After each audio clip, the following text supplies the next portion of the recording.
Mga kababayan, ma'am sir, this is Jam, the Filipino channel, ang inyong pong lingkod. So today is January 20, 2025, 26. Tayo ngayon ay papunta dito yan sa may The Sky Suite Tower. Dito yan sa may Quezon Avenue, Central Diliman, Quezon City. At dadalhin po natin yan sa may The Amarilis entrance sa may 12th Street, corner ng E. Rodriguez Sr. Avenue, Prestong Hari Mariana, New Manila. Okay po, Quezon City. Okay, so magbabalik po tayo mamaya unti pag nakuha na po natin sila. Disclaimer lamang po ang content po natin ni Kalsada at hindi ang passenger. Kaya nga naman, sakasakali man po na may marinig kayo mga pangalan ng lugar, pangalan ng tao, pangalan ng organizations, government o private man yan, ay wala pong kinalaman ng channel nito at wala pong pinapatungkulan. Lahat po ng pinag-uusapan dito ay pawang dito lamang po yan sa loob at wala pong pinapatungkulan sa labas. Okay po, magbabalik po tayo mamaya unti pag nakuha na po natin sila. Balikan yun.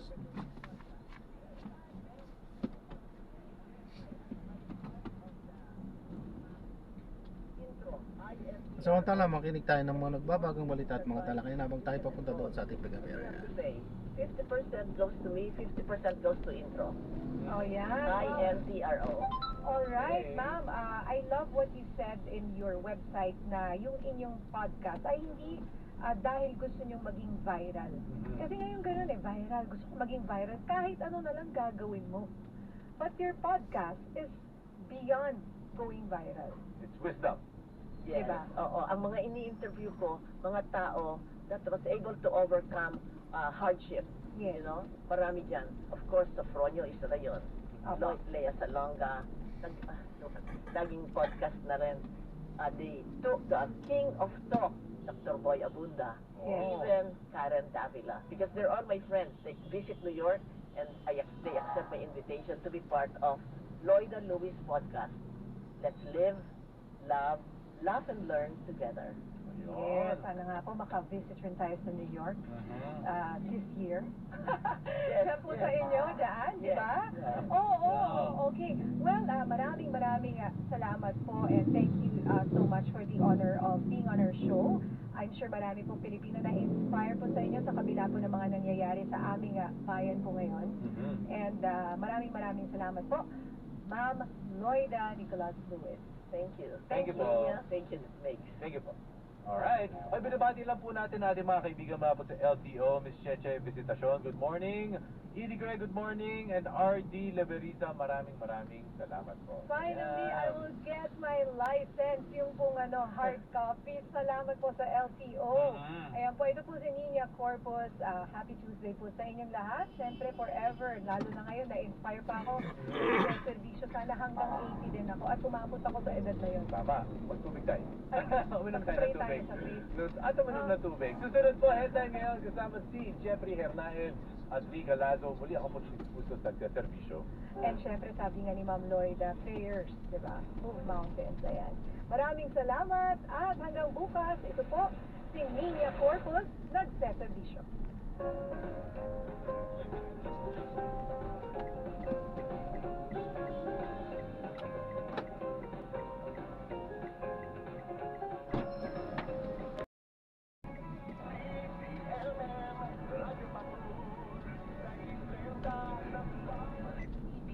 Sa YouTube at mag-subscribe. Sa Spotify, hanapin ang PCB. Please, handa na para sa seguridad ng Pinagbenga Festival 2026. At para sa detalye ng mga maiinit na balita, inawat na ng mga otoridad ang 6 sa 7 na inisyuhan ng Sandigang Bayan ng warrant of arrest kaugnay sa 92.8 million pesos na ghost flood control project sa Pansi, Bulacan. Ayon kay Department of the Interior and Local Government Secretary John Vic Remulla, bukod kay dating Senator Bong Revilla na sumuko sa PNP kagabi, na-aresto na rin ng NBI ang 5 pang mga kapwa-akusado nito. Kabilang dito ang mga dating opisyal ng DPWH Bulacan na sina Bryce Hernandez, JP Mendoza, RJ Domasig, Juanito Mendoza at Cristina May Pineda.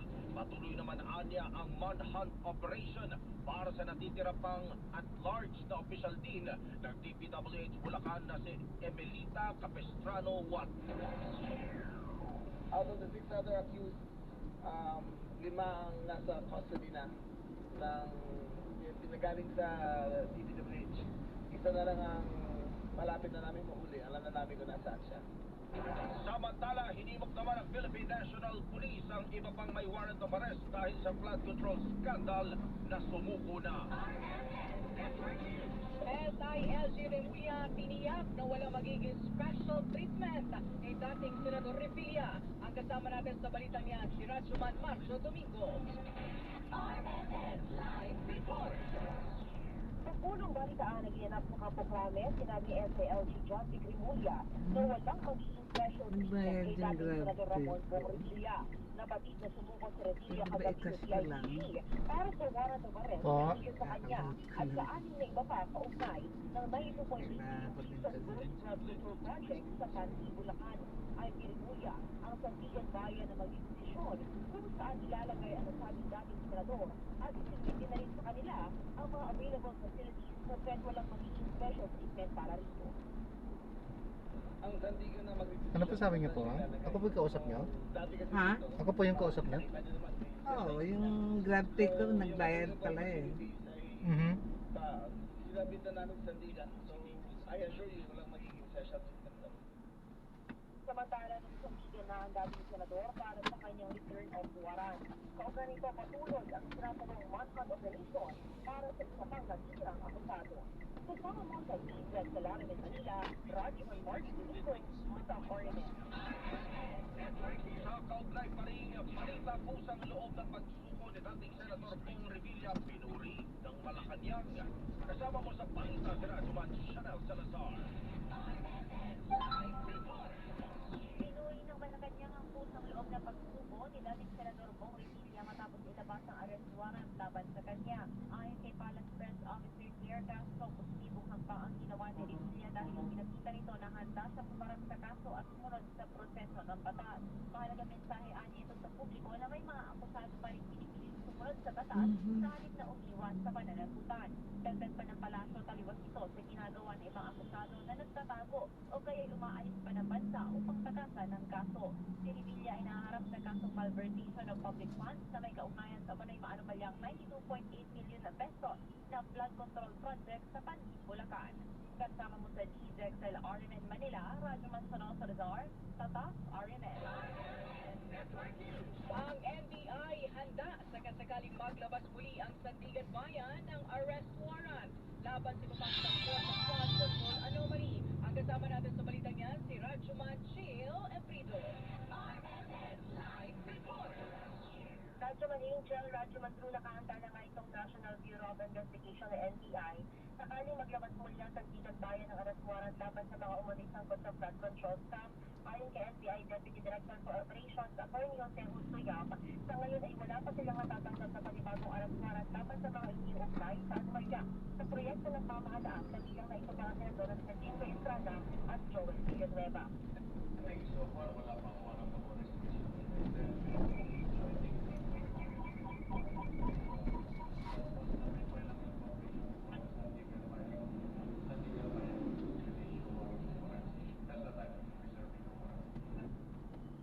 Samantala, giniit naman ni NBI Director Lito Magno na wala silang natatanggap na anumang dokumento hinggil sa pagsisilbi para ng arrest warrant kay dating Senator Bong Revilla.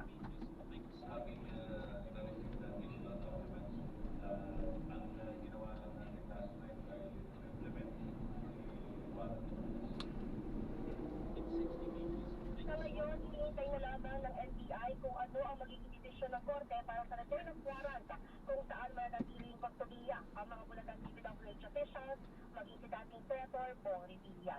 Kasama mo sa DZXL RMN Manila, Rajuman Chile Frido, sa Top RMN.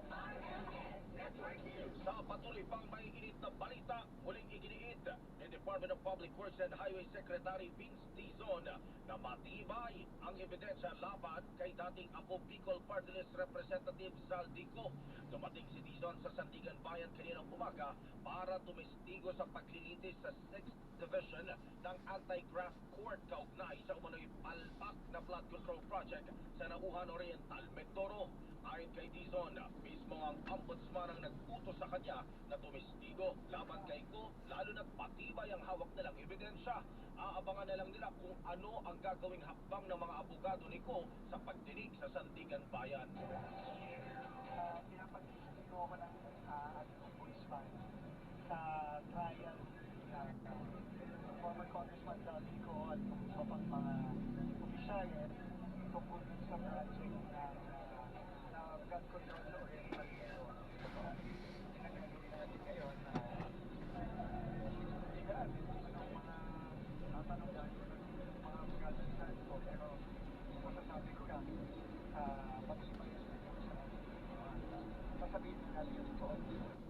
Pagmamayari ni Go ang San Luis Corporation na contractor sa road dike project na nagkakahalaga ng 289 million pesos na flood control project sa Nauhano Oriental Mindoro na in-inspection mismo ni Secretary Dizon. Samantala, importanteng maibalik ang tiwala ng publiko sa gobyerno sa panahon ng balot ito ng pagdududa dahil sa katiwalian sa flood control project at budget insertion. Inihag ito ng constitutional expert si Attorney Domingo Cayosa sa panayam ng DXLR Manila sa pagpapatuloy ng pagdinig ng Senate Blue Ribbon Committee. Ayon kay Attorney Cayosa, maging ang gobyerno ay pistulang naging malaking sindikato sa katiwalian. Kasi nga, halos walang nangyari din naman sa ICI, di ba? So, maganda rin na nangyari yan sa Senate Blue Ribbon Committee kasi talagang nakikita ng dapat bayan. Kasi we have a crisis of confidence in governance at the core. Yung inaasahan nating checks and balances, hindi na nangyayari. Yung mga legislature, hindi na chine-check ng executive. Kuntsabahan na, doon pa lang sa budget, nagtanakawan na. Mga korte, di ba? Nandidribol-dibal, walang napaparusahan, lalo walang nare-recover na nagaw na yaman. Magagabuti rin ani ito dahil nakikita ng taong bayan na investigasyon upang mawala ang pagdududa. Umaasa naman si Atty. Cayosa na hindi mauwi sa wala ang investigasyon ng Senado at sa kalaunan ay hahantong sa hukuman at kulungan ang mga nasasangkot. Bilang naman o maling bilang ng mga ghost flood control projects posibleng pagdudahan ng parte ng cover-up. Senador o mga senador, pinatutuwad sa ipinatutuwid sa DPWH ang nagunang bilang ng mga ghost projects. Kasama mo sa balita si Radyo Marcon de Bata.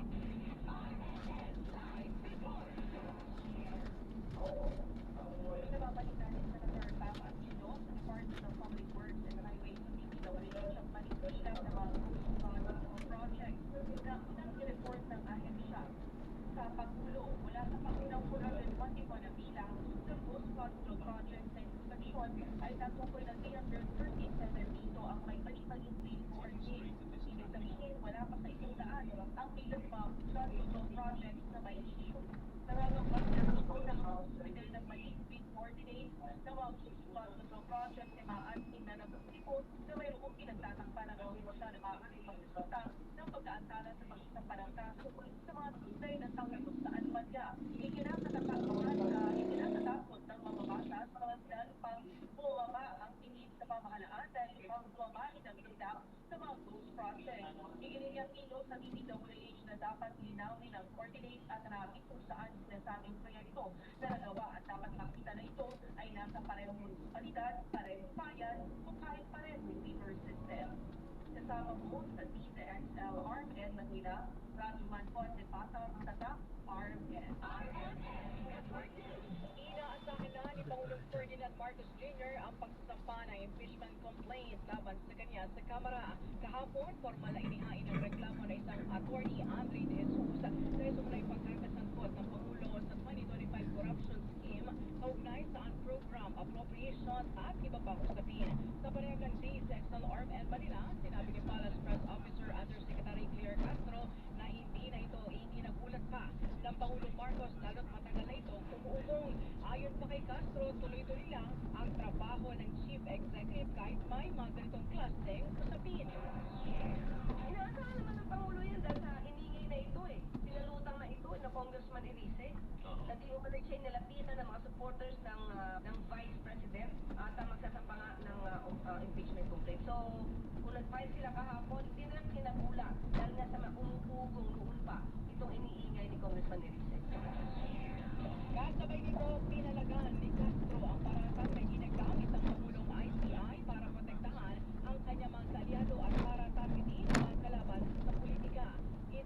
Castro kung plano ng Pangulo na i-cover up ay hindi maaresto ang kanyang kaalyado na si dating Senador Bong Revilla.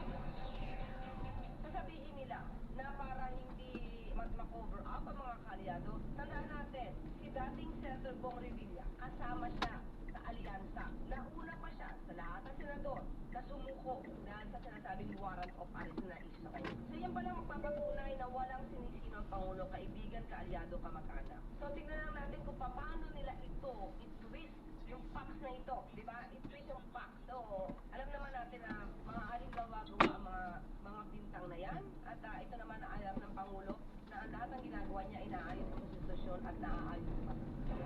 Umalag din si Castro sa pag-uugnay ni House Senior Deputy Minority Leader Edgar Erice kay Attorney Andre De Jesus kay First Lady Liza Marcos. It Erice, mabilis sa mababasura impeachment complaint laban sa Pangulo na ilang nagsampa ay kakilala ng unang ginang. 2024 kasi na nagsampa si De Jesus ng disbarment case laban kay Attorney Glenn Chong dahil sa paninira umano sa unang ginang. Depensa ni Castro, hindi magkakilala at hindi abogado ng First Lady si De Jesus. Itong sinasabi niyang attorney, Andre, nagsampa ito ng disbarment laban kay Attorney Glenn Chong nung di umanong pinastos niya sa ni Glenn Chong ang unang ginang na sasampal-sampalin daw niya. Hindi po niya nire-represent ang unang ginang dito. Hindi po nagsasampa ang unang ginang ng disbarment. Ito ay lumalabas na he filed it on his own dahil hindi maganda sa isang abogado na mambastos ng babae. So hindi po siya lawyer, ni First Lady. Ang mga kasama ang tinig ni Pala Press Officer Undersecretary Claire Castro sa panayam ng DXLRN Manila. Congressman Erice, nilinaw na hindi naging abogado ni First Lady Liza Marcos ang naghain ng unang impeachment complaint kay Pangulong Bongbong Marcos Jr. Kasama po sa Pakita si Ratchaman Grace Mariano. Nililinaw nga ngayon ni House of Representative Caloocan City Representative Dito na tayo sa park. Marcos, si Attorney Andre Ano po? Oo, dito sa loob ng park na tayo. Bintana.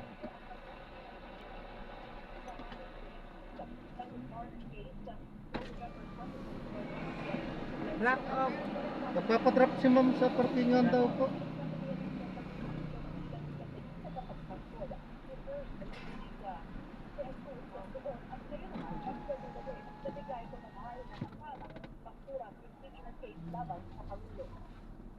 Dito sinabi na may late. Ang sinabi ko, during the last year, November 2012, Kanan.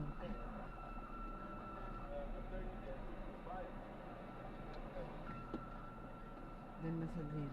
Dun sa... Kasi sinabi ni Attorney Glenn Chong Paikot ay lang. sasampalin niya si Sa First Lady. dito. Oh, yun lang. Nag-file siya out of nowhere. So, hindi ko sinabing abogado siya. Ang sinabi ko, siya ang nag-file. Diretso. Hindi ko alam kung ano yung motibo niya sa pagpapile. Ang sinabi niya.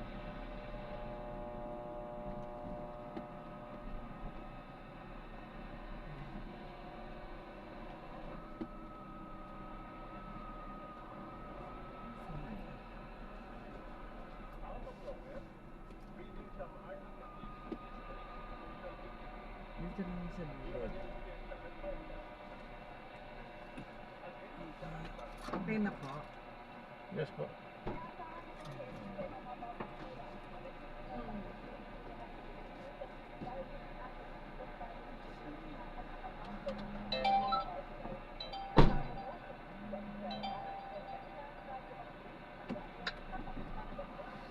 Ayan, sinadrap na natin sila. So, maraming salamat po sa panonood. Hanggang sa muli po ingat. God bless po. Paalam po muna po sa mga tayo gagawa na ng ibang video. Sa ating susunod na mission, magpa-drop sila dito sa loob. Message tayo.